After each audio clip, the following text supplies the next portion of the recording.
fourth panelist, who is Surika Rai. She is going to shed some light on how humans can combat the issue of rising number of floods across the globe. Namaskar everyone.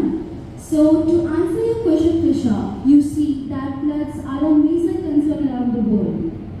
And there are two main approaches by which we can combat this. First, mitigation, and then comes preparation.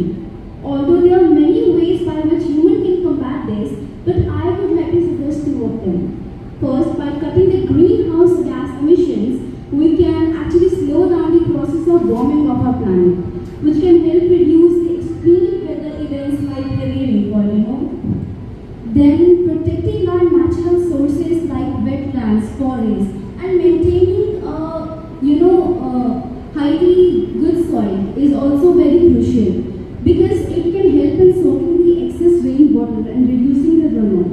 Additionally, sustainable land management is also very crucial as if we can try like connecting the vegetation with the river banks, it can help in improving water absorption and to improve the soil erosion. That's very informative. What steps can communities take to minimize the damage caused by floods? Yes, communities can take several steps to minimize the damage caused by flood. Like first of all, investing in robust infrastructures like levees, dams, and stormwater system management. Secondly, we can implement early alarm systems, like it can alert us before the floods so that it can be prevented. Then, making some zoning laws in which like the houses or buildings are not made near the flood-prone areas to reduce the risk of lives, houses, and businesses as well. Then, encouraging society to learn more about the flood, to involve society in helping in household emergency kits, creating more local networks, and also developing instant community plannings.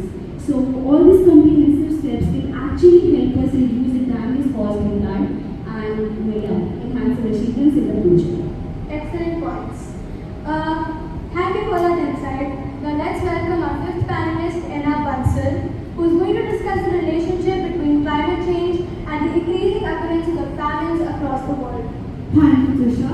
I believe climate change significantly impacts food security and contributes to the increasing of famines. As temperature rises and weather pattern becomes more and more unpredictable, agriculture productivity is directly and definitely affected. Droughts, extreme heats, and shifting growing season can lead to crop failures and reduced yields.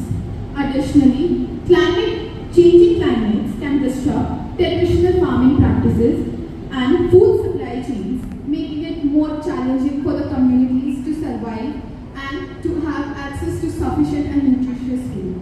I believe these factors combined create a higher risk of food shortage and famines, particularly in the vulnerable regions.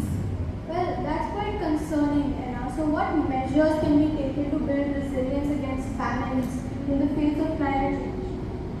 I think building resilience against famines involves a multifaceted approach. By improving agriculture practices through the adoption of climate smart techniques such as crop diversification and conservation of agriculture, it can definitely enhance food production. Investing in research and development for drought-resistant and high-yield crops is also very crucial. By strengthening social safety nets, such as food aid programs and insurance schemes, it can provide support to communities during the time of crisis. Moreover, enhancing global cooperation to address food distribution and trade issues can ensure that the food reaches the communities at the time of crisis. Lastly, I believe education and training for farmers on sustainable practices and resource management can empower them to adapt